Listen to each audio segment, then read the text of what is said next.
How's it going, doggy people? Hope you all are doing well. If you hear crunching in the background, don't mind that. That's just Hermes. But today we're going to be going over some dog body language. I'm going to be going over a video, and you're going to see 2 points of view. You're going to see my point of view of what I see and what I think the dogs are actually thinking, based on their body language and eye contact and all of that good stuff and actual communication.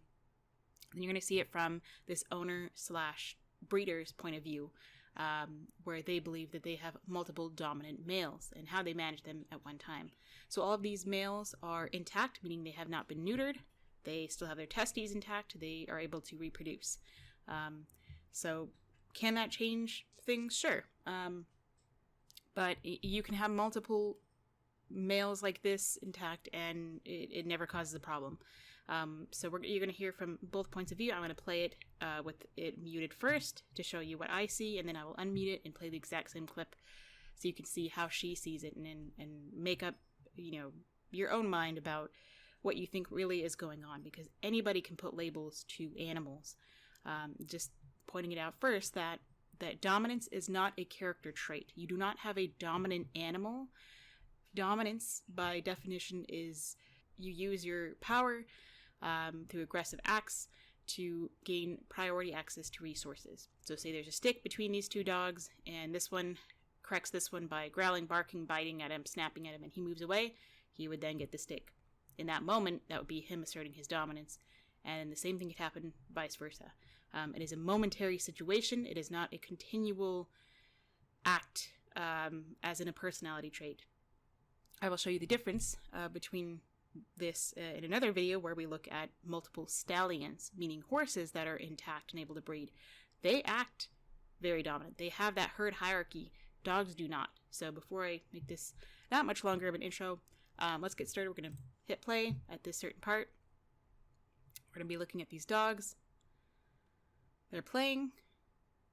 He's chewing on him, and you're going to see him do something really cool here in a moment. He purposely, this big guy, which is the oldest one here, all these others are puppies of different ages. This guy here, what we call handicapped himself, or he rolls over to give him the upper hand. He chose to do that, not through an act of submission, but he's letting him, they're wrestling. He's teaching him some good skills. They're playing. This is a good play style.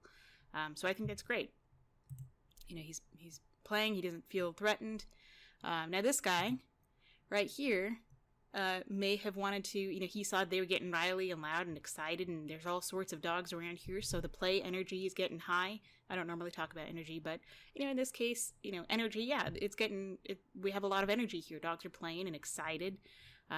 So he may have wanted to go play with him as well while he was down. He, as a dog, may have wanted to take that opportunity to say, hey, maybe I can get you while you're down. There is a hierarchy, of course, like with anything. He may have felt a little bit stronger in that moment, but it doesn't mean that it's forever. So she comes in to correct him for that, which to me, with his body language, he really doesn't care about the correction. He just, runs away. Okay, let's go play over here. I'm going to get away from this negative, association of this correction by my person here. He runs around, plays with the puppies. This guy is now mouth licking him. He looks like he might be growling or kind of warning him. And a cool note is that when dog puppies, lick at the mouth of older dogs, it's an instinctive thing that they gain from their ancestors, the wolves, which after thousands and thousands of years of evolution, dogs no longer have a need to do that. But wolf pups will lick at the mouth to stimulate the parents or older siblings to regurgitate a meal for them. After they've been weaned off of milk, then they will regurgitate meals, and then after that they go on to, more substantial meat and bones and things like that.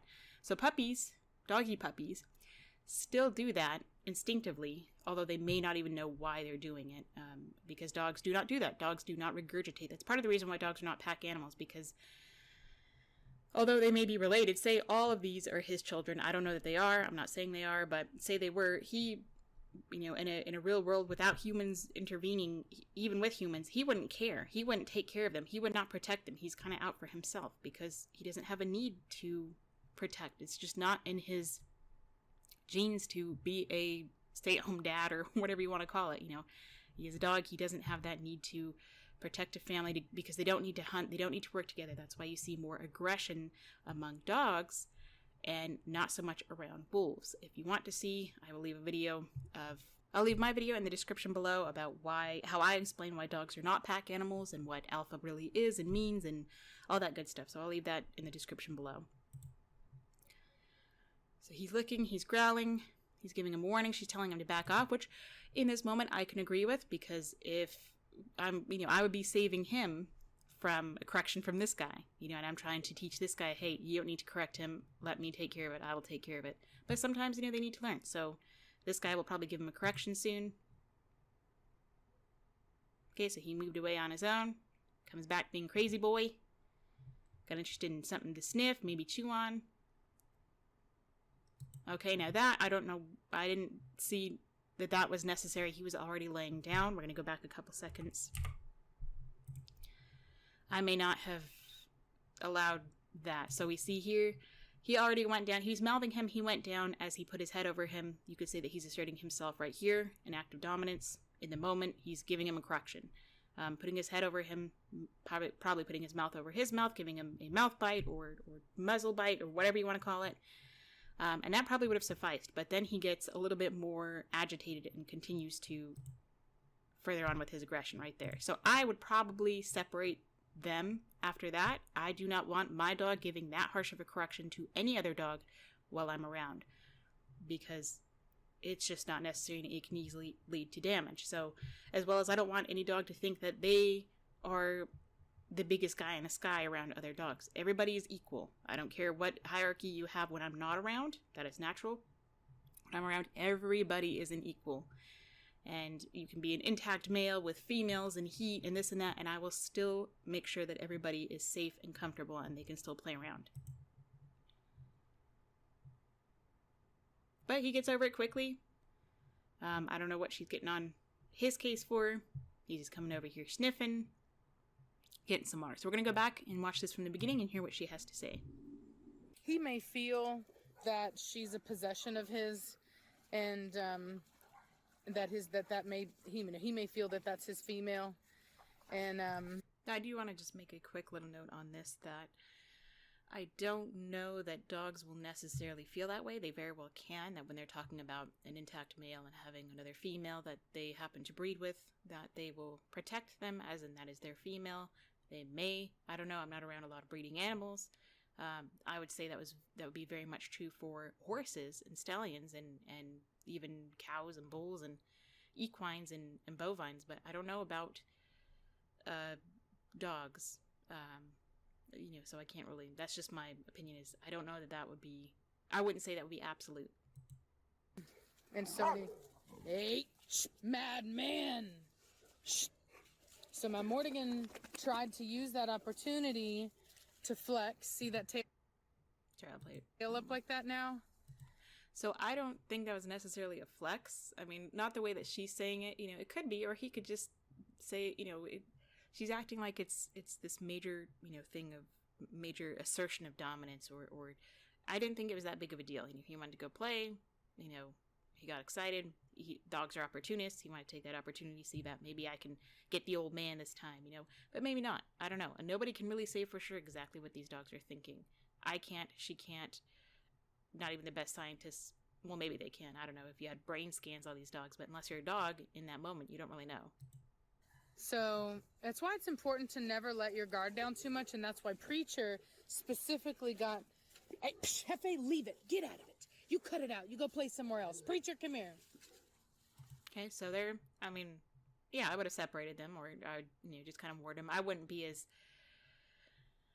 aggressive in warning the dogs, or telling them, hey, you get out of it, this and that, and this and that. That's just me.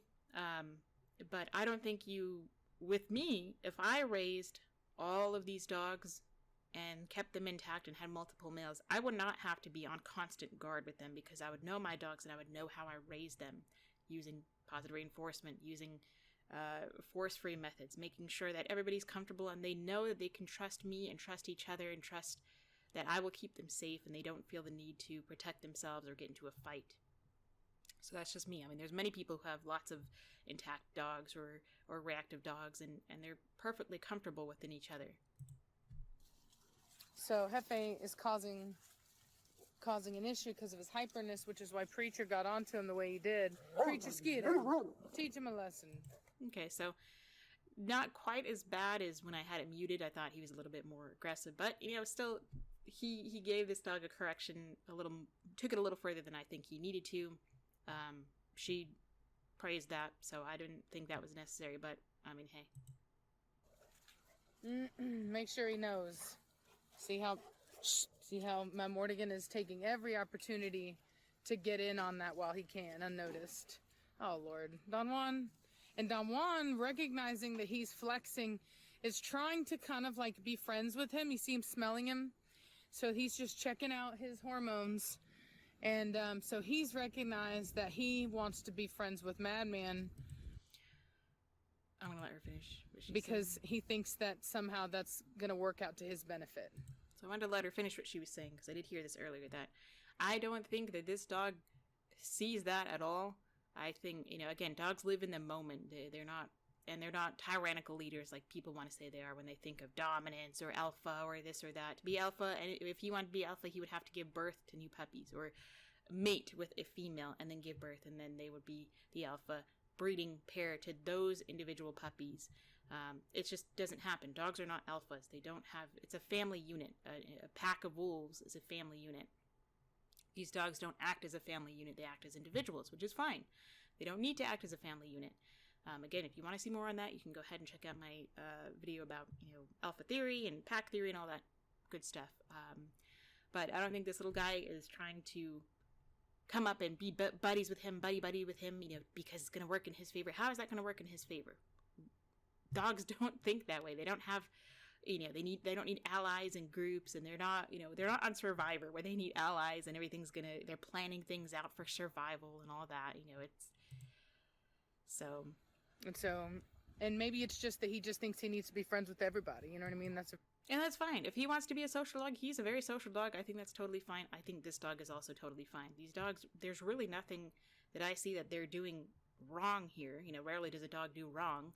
It's usually a human inserting themselves into something that causes the dogs to, either make a mistake, and it's not on the dog's part. It's because humans got involved and we mess things up. But, so we're going to go to the next clip here. Let me see this guy. He's walking around. He's smelling. These guys are playing. He's going to mark here. He's looking around, looking over there, sniffing the air. Just wander around, being a dog. This guy, young, coming in, smells. Oh, hey, look, somebody peed here. I'm interested. Maybe I'll pee on top of that, because a lot of dogs will do that. A lot of males will do that. Females will do that too. They will be marking for many different reasons. They're talking to each other. That's why we call it pee-mail. A lot of dogs will smell that and pee over top of it, not because they're necessarily trying to pee over it and cover it with their scent, but a lot of times they're just saying, hey, there's a dog here that was, smells like they were either in heat, or they're sick, or they're older, or they're male or female. They notice a lot of things about urine. So they will just pee and say, hey, I was here. And this dog will say, hey, I was here. And another dog will come over and smell and say, hey, there was 2 dogs here, and pee over top of that, and just to let them know, hey, I was here. I mean, it doesn't necessarily have to be all about the dominance. It's just that. So he's being a good bit. So, whereas the other dog, Preacher, looked like he just kind of marked a little bit. He didn't have a whole lot of urine left anyway. This guy had a good amount, so that doesn't mean anything. It just means that maybe they need some more water. So he's going to go smell it again. Say, yeah, that smells like me. Just because a dog marks doesn't necessarily mean that they're being super aggressive or dominant. He walks by. They're both sniffing. This could be a moment of bonding, or it could be a moment of, he says, hey, you're smelling something. You're interested in something. Maybe I want it too. Dogs are opportunists. He says, hey, maybe there's some treats here. Maybe there's a stick here. I can get on that.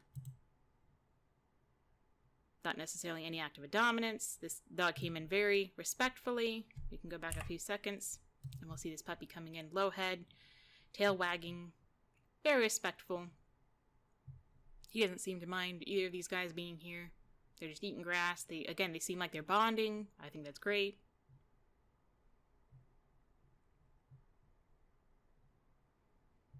He's over here seeing what the other dogs are doing. Maybe they're interested in something else.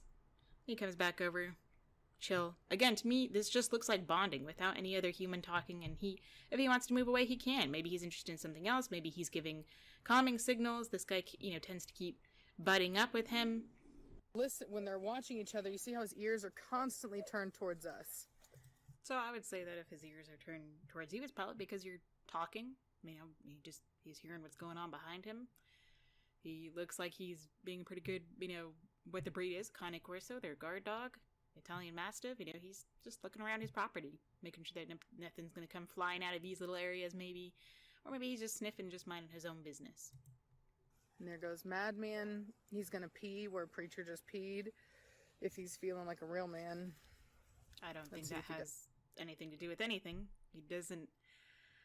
Again, that's just humans putting emotions and our warped sense of, I don't know, whatever we think that a dog thinks, or what we think that a man feels like. A man has to pee on it. That's just toxic masculinity at its finest.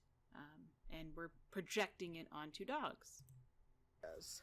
Depends on how manly he's feeling. And there you go. Gonna pee on his pee, because he thinks that he's manlier than Preacher. Not necessarily, in my opinion, in this moment, not at all. Okay, I can't... Now, I'm saying that I'm kind of combating her absoluteness with my never. There's no absolutes in life. There's never always or never. In this moment, I think he just smelled it, and he just wanted to pee over it. Just pee over it, pee on top of it, and just say, hey, I was here too.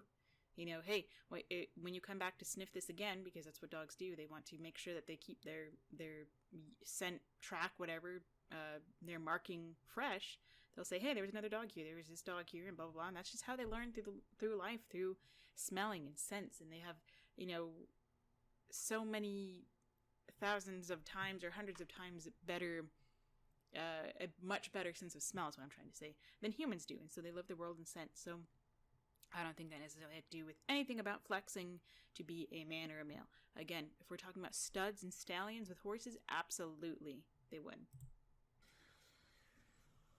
That's literally what that is he's Not trying to cover up Preacher's smell. Look at him. He's going to probably do it again if he's super... No. Not necessarily. See, again, she's making it, that's absolutely what it is. That's the only option that we have there. Could he be doing it? Yes, absolutely. I'm not saying that he's not doing it at all for that reason, but we can't say that he's also not doing it just, he's just peeing on top of it to say, hey, I was here too. We're not saying that we can't just be absolute and say that he's doing this because he's dominant, because he's trying to be alpha. This nonsense, okay? He's peeing. Lots of dogs pee over. Females will pee over a male dog's urine, not even necessarily because they may not even be in heat when they pee over another dog's urine. They may not even be. They may be spayed, and a spayed female could pee over an intact male's pee, and it doesn't necessarily mean anything. That's just how they communicate. They say, "Hey, this other dog was here." And now he's gonna come over. He's gonna tail up, getting in his space, face to face, which is very disrespectful, even if it's only chewing on the grass. Now that's where, again, she's gonna see everything through a lens of, she sees these dogs as a difficult breed. You have to be hard-handed with them. They are aggressive, they're masculine, they're intact males, they're dominant, they're alpha. All this is through her filter versus what is actually happening. So that's why I want to do this video, to show you that it's not necessarily just what this one person says or thinks, and so this is the ideal that all animals are like this, or all dogs like this behave this way. As you saw earlier, when I saw him walk by, I didn't see any sign of disrespect. He's young, he's just chewing in his, chewing grass, he's bonding is the way I see it. I don't think that's disrespectful. I mean, the way he came up was not disrespectful in my mind. I've seen dogs that are very disrespectful. They run up, they walk up, or a sign of disrespect to me would be he comes up and he corrects him and moves this guy out of this area and then kind of takes that and claims that as his area. But I didn't see that. I just saw him walking up. He said, hey, you're chewing on something? That looks like fun. I want to chew on it too. Perfectly, I mean, they're just dogs being dogs.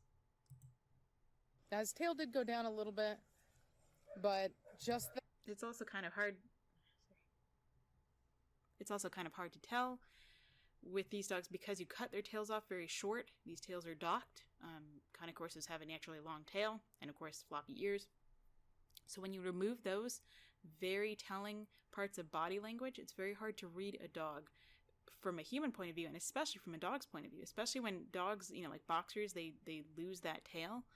A lot of people don't know boxers do have tails, and they look great with them, but that you lose that bit of body language that they can tell. Just because the tail is high at this length, or any length, husky tail is curled naturally, doesn't necessarily mean that they're trying to be aggressive or assertive or even submissive, like this tail.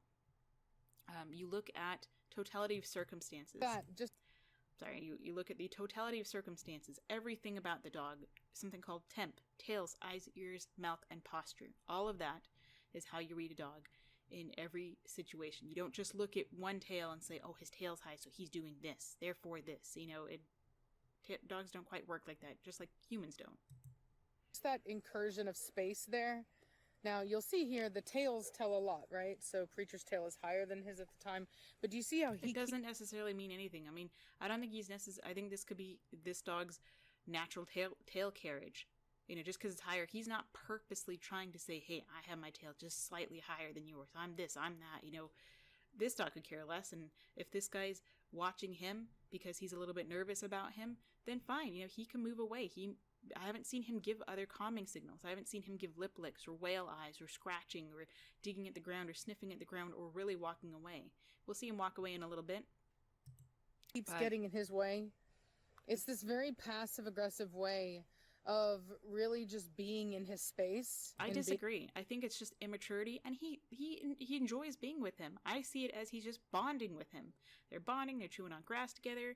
Now, if he gets annoyed with him being this close to him, he can tell him off with many signals, with calming signals, stress signals. He can walk away, and if he still doesn't listen, we've seen him correct a dog, so he can growl, show his teeth, whatever, and I'm sure he will respect that and move away. Being annoying and kind of taking what he's taking, moving him along, moving Preacher by... I don't think he's necessarily aware that he's moving him. Again, horses, yes, very much so. In horses, you move your feet, you are... If he were to move his feet and he were a horse, absolutely, he would be behind the drive line, he would be pushing him, he would say, hey, I moved your feet, so therefore I'm higher horse in this moment. But this, I just think of it as he's just trying to get away from this young dude who's kind of getting in his space, and he's kind of annoying, but I see him as following him. I don't think, I think that these two, he could learn a lot from Preacher, and I think that's what he's doing. I think he's a young and mature dog, and he's coming into maturity, and he's learning from this guy. So I don't think any of this is dominance. Constantly getting in his space. See that? Mad Mortigan, you get over here and you cut it out. So see, she corrects it and ruins this ability to either allow them to bond or learn from each other, and maybe she's protecting this guy, and I'm fine with that. If he's really showing stress signals, which I haven't seen, then that would be fine. I would remove him too. I would just call him. I wouldn't, get on his case, and I also don't see it as him being dominant over the other one by any means.